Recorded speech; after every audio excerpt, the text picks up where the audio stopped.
Do you have a car remote or a TV remote that does not work when you press the buttons and you already replaced the battery?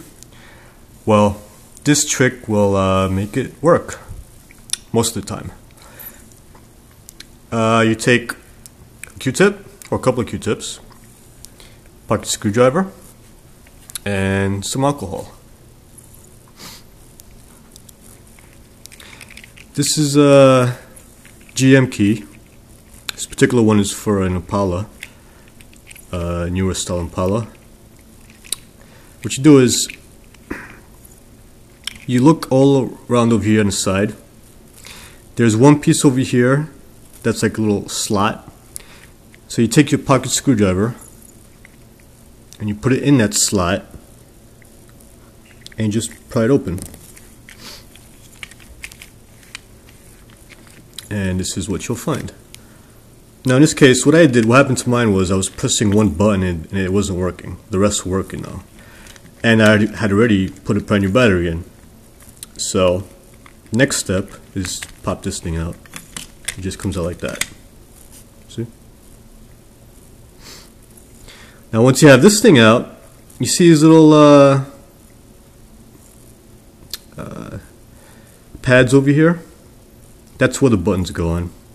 One is for the antenna, and the rest are, I believe, for the battery. I mean, not for the battery, for the other buttons. Anyway, so you take Q-tip, dip it into alcohol, and you go all around here, cleaning all these up. You'll notice that this will turn black. That means you're doing a good job.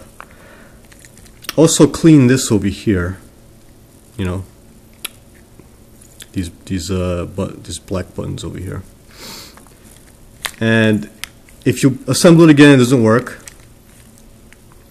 it means one of these things here is worn down. So if that doesn't work, what I would do next is take some crazy glue, dab it on here, so I could just cover that, you know, the button over there.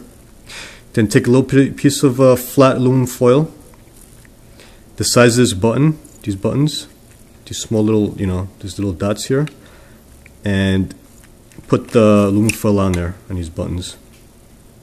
Let it dry, put everything back together, and that should work. Hope this works for you.